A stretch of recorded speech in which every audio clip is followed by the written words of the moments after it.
दोस्तों, आपको पता होगा कि हमारे देश में गर्भपात कराना एक कानूनन अपराध है और इसे कानून मान्यता नहीं देता है। लेकिन एक ऐसी खबर आती है, एक ऐसी घटना सामने आती है, जिसके सामने हाई कोर्ट तक को झुकना पड़ता है। लेकिन हाई कोर्ट जानते हुए, चाहते हुए भी ये निर्णय नहीं ले पाती है और ये बात यहाँ तक कि योगी सरकार के पास तक पहुँच जाती है। दोस्तों, बहुत ही दिलचस्प या कहें कि बहुत ही हैरान कर देने वाली ये कहानी है। दोस्तों, ये जो सच्ची घटना है, वो सच में हैरान कर देने वाली है और इस घटना को सुनने के बाद शायद आपका रिश्तों पर से भरोसा उठ जाए। दोस्तों, इसका स्टोरी को जानने से पहले आप सभी से एक ही रिक्वेस्ट है कि अगर आपने वीडियो पर पहली बार क्लिक किया है तो आप चैनल सब्सक्राइब करना ना भूलें और साथ ही अगर आप हमारी वीडियो पसंद करते हैं तो वीडियो आप कहाँ से देख रहे हैं, आपका नाम और आपके शहर का नाम जरूर मेंशन करें। आप अपना सपोर्ट बनाए रखें ताकि हमें मोटिवेशन मिले और आपको ऐसी ही क्राइम स्टोरी से रूबरू कराते रहें। दोस्तों, इस जो सच्ची घटना है वो है उत्तर प्रदेश के हापुड़ की। हापुड़ का एक गांव था। वहां पर एक नन्ही सी बच्ची जिसने कि अभी जन्म ही लिया था, जिसकी उम्र शायद 4 से 5 महीने रही होगी लगभग। उसने अभी ठीक से माँ बाप बोलना सीखा भी नहीं था कि नियति ने ही उसकी माँ को ही उससे छीन लिया। और वैसे भी हम ये सभी जानते हैं कि हमारे समाज में बिना माँ की बच्ची का क्या जिंदगी होता है। वो माँ की बच्ची हो या बच्चा हो, लड़की हो या लड़का हो, बिना माँ की जिंदगी एक मासूम से बच्चे की बहुत मुश्किलों से भरी होती है।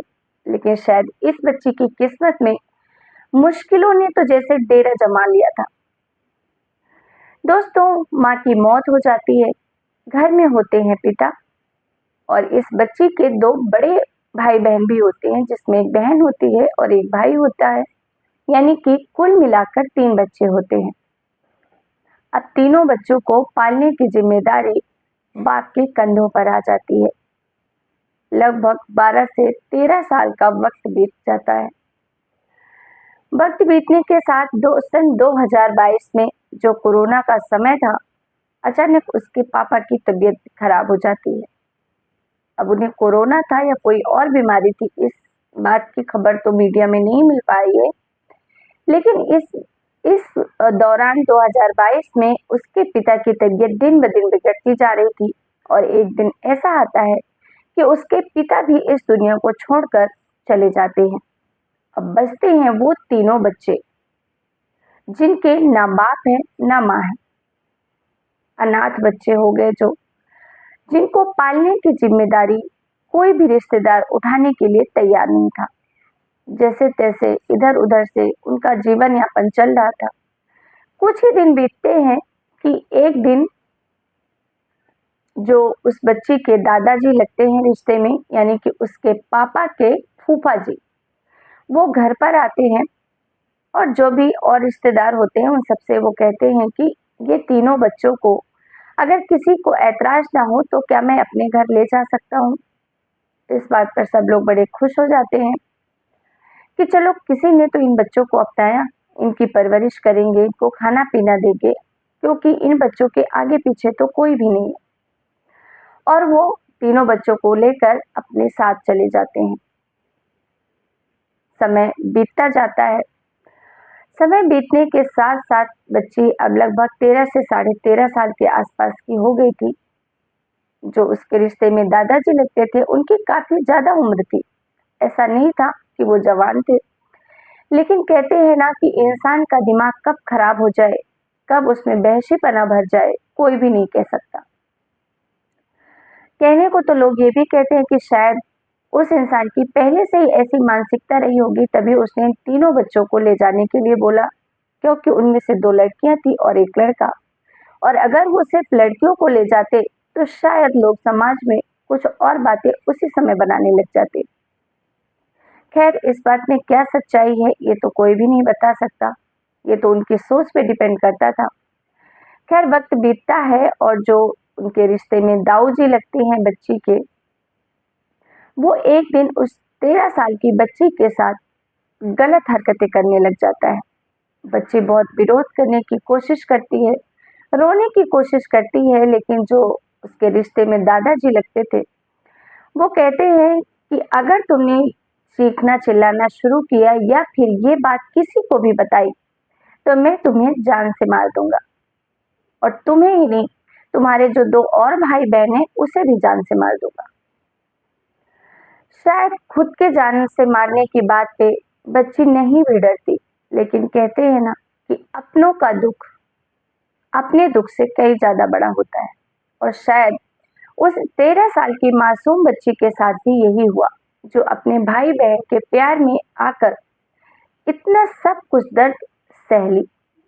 अब ये तो रोज का ही तमाशा बन गया था। जो दादा था, जो उस बच्ची को अपने घर ले गया था, उसका जब भी मन करता वो तब उस बच्ची का रेप करता। ना चाहते हुए भी वो बच्ची कुछ भी नहीं कर पा रही थी। और इसी तरीके से लगभग 8 महीने का वक्त गुजर जाता है। ना दादा ने कल्पना की होगी, ना इस बच्ची ने। ना दादा ने ये कल्पना की होगी कि एक दिन जो भी मैं ये हरकतें कर रहा हूँ, जो अन्याय मैं कर रहा हूँ, ये समाज के सामने भी आएगा और इसकी मुझे सजा मिलेगी। और बच्ची, जो कि इतनी समझ तो थी नहीं उसमें, बट हाँ, इतनी समझ जरूर थी कि जो उसके साथ हो रहा है गलत हो रहा है। पर उसने उसे अपना नसीब समझकर स्वीकार कर लिया था, क्योंकि इसके अलावा उसके पास कोई और रास्ता नहीं था। वो जाती भी तो कहाँ। 2 बच्चे और थे, उसके 2 भाई बहन और थे। उन तीनों बच्चों का पेट पालता तो कौन पालता, और वो कहती भी तो किससे कहती, क्योंकि कोई भी नहीं था उसे, उसका अपना ना माँ ना बाप। फिर अपना दुख वो किससे कहती। और इस घटना का खुलासा तब हुआ जब एक एक दिन उस बच्ची के पेट में बहुत तेज दर्द होने लगता है। हालांकि थोड़ा थोड़ा पेट में दर्द काफी समय से चल रहा था, लेकिन अब जो इंसान था, वो दादा, उसे तो पता था कि इसके पेट में किस वजह से दर्द हो रहा है। और इसीलिए वो डॉक्टर के पास नहीं ले जाना चाह रहा था, क्योंकि उसे यही लग रहा था कि अगर डॉक्टर के पास गई तो सारी पोल खुल जाएगी। और इसी वजह से वो घर में ही छोटी मोटे नुस्खे देकर उसे ठीक करने की कोशिश कर रहा था।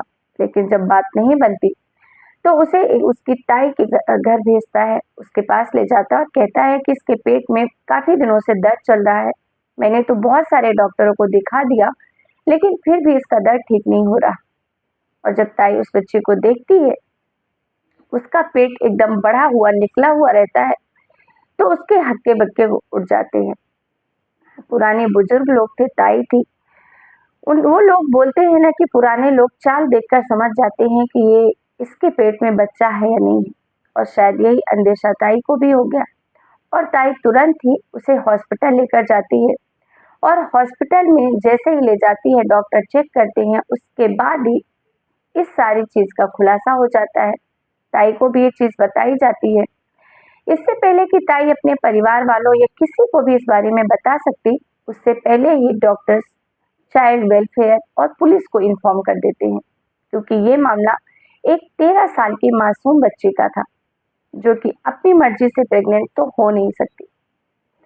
और इस तरीके से वहां पे पुलिस भी आ जाती है, चाइल्ड वेलफेयर के महिलाएं भी आ जाती हैं, और सभी उस बच्ची से पूछताछ करने लग जाती हैं, उसको प्यार दुलार करने लग जाती हैं, उसको भरोसे में लेने की कोशिश करती हैं कि जब ये बच्ची हमें अपना समझेगी तभी शायद ये कुछ बता पाए। और जब बच्चे को लगने लगता है कि ये मेरा भला चाहते हैं, ये मेरे साथ कुछ गलत नहीं करेंगे, मेरी मदद करेंगे, तो बच्ची सारी चीज विस्तार से बताती है। और ये सबको ये बताती है कि उसके ताऊ जी जब उसको लेके गए थे, उसके कुछ दिनों के बाद से ही उसके साथ रेप करने लग गए थे।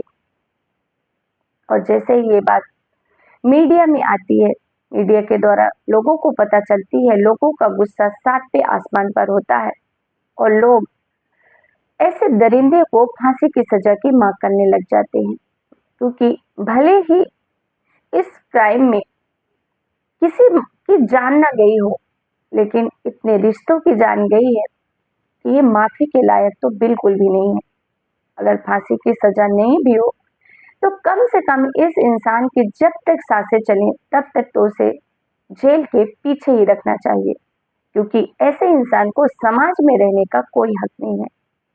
आज उसने अपनी खुद की पोती के साथ ऐसी हरकत की है, कल को वो किसी के भी साथ कर सकता है। खैर, मामला आगे बढ़ता है। अब जब बात ये आती है कि इस बच्ची का अबॉर्शन कर देना चाहिए, क्योंकि ये 13 साल की तो खुद ही बच्ची है, इस बच्चे का भरण पोषण कैसे होगा? जब डॉक्टर द्वारा चेक किया जाता है तो पता चलता है कि ये बच्ची तो पूरे 7 महीने की प्रेग्नेंट है और 7 महीने की प्रेगनेंसी को किसी भी कंडीशन में अबॉर्ट नहीं किया जा सकता। इससे बच्ची की जान जा सकती है और इसके लिए उसके परिवार वाले हाई कोर्ट पहुंचते हैं और हाई कोर्ट से अपील करते हैं कि साहब इस बच्ची का अबॉर्शन करने की परमिशन दे दीजिए, क्योंकि इस बच्ची का जो भी बच्चा पैदा होगा उसे कौन पालेगा, उसका भरण पोषण कौन करेगा। हाई कोर्ट रिपोर्ट देखती है और रिपोर्ट देखने के बाद साफ शब्दों में मना कर देती है कि किसी भी कंडीशन में बच्ची का अबॉर्शन नहीं कराया जा सकता, क्योंकि बच्ची की जान को खतरा है। और उसके बाद हाई कोर्ट यूपी के मुख्यमंत्री योगी जी को आदेश देती है कि इस बच्ची का पूरी देखरेख की जाए, इसको अच्छे से अच्छी हेल्थ सुविधा मिले, खान पान की सुविधा मिले। जब तक कि इस बच्ची की डिलीवरी नहीं हो जाती है उसकी जीवन में किसी भी तरीके की कोई भी कमी नहीं होनी चाहिए। और इस तरीके से सीएम योगी जी आगे जो उनके एरिया के अधिकारी होते हैं जो इस चीज को हैंडल कर सकते थे, उनको आदेश देती है कि इस बच्ची के खान पान रहने हेल्थ की सारी सुविधा की जाए और सारी सुविधाएं दी भी जाती हैं। और कुछ महीनों के बाद ही जैसे ही 9 महीने पूरे होते हैं वो बच्ची एक स्वस्थ बच्चे को जन्म देती है। और जैसे ही उस बच्ची का जन्म होता है ये बात सोशल मीडिया में आती है, खबर में उछाला जाती है कि दादा की बच्चे को एक पोती ने जन्म दिया और साथ ही साथ ये गुस्सा और बढ़ जाता है। खैर, सबके मन में एक ही सवाल था कि अब इस बच्ची का क्या होगा और इस बच्ची ने जिस बच्ची को जन्म दिया है उसका क्या होगा, उसका भरण पोषण कौन करेगा। तभी वहां पे एक चाइल्ड वेलफेयर की संस्था होती है जो उस बच्ची को गोद लेने की अपील लगाती है।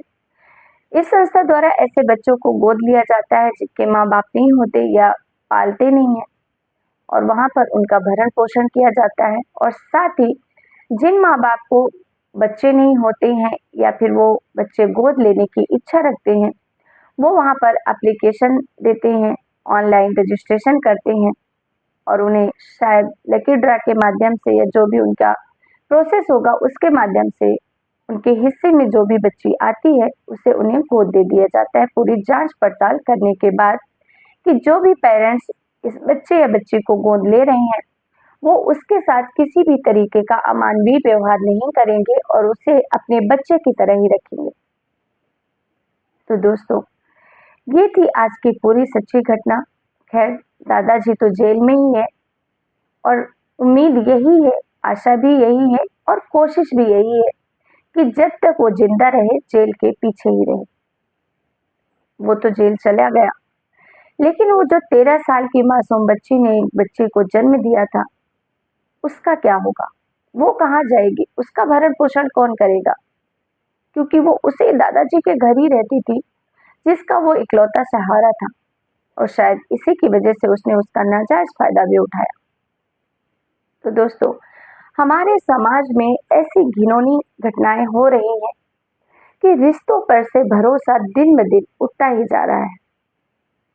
दोस्तों, इस सच्ची घटना को सुनाने का उद्देश्य किसी की भी भावनाओं को ठेस पहुंचाना बिल्कुल भी नहीं है, बल्कि आपको जागरूक करना है, सचेत करना है, सतर्क करना है और साथ ही आप सभी से एक ही रिक्वेस्ट है कि अगर आपके घर में छोटी बच्ची है तो आप उसे सही और गलत में फर्क करना जरूर सिखाएं।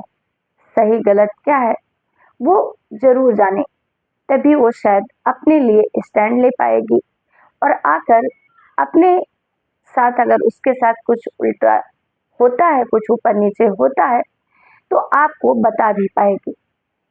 आप सभी से यही रिक्वेस्ट है कि बेटियां लक्ष्मी का रूप होती हैं, उनके साथ कोई कैसे गलत कर सकता है। प्लीज अपने आप को संभालिए। आप गलत दिशा में अगर जा रहे हैं तो रुकने की कोशिश कीजिए। खैर, इस कहानी को सुनाने का उद्देश्य बस इतना ही था, सभी को जागरूक करना। अगर आपको हमारा ये वीडियो पसंद आया हो तो वीडियो को लाइक करें, साथ ही अपने परिवारजनों के साथ शेयर जरूर करें, ताकि आपके माध्यम से, इस वीडियो के माध्यम से उन्हें भी ये कहानी की जानकारी मिल सके, ये सच्ची घटना की जानकारी मिल सके और वो भी एक सबक ले सके। फिर मिलेंगे एक नई सच्ची क्राइम घटना के साथ। तब तक के लिए आप सभी का बहुत बहुत धन्यवाद। जय हिंद, जय भारत।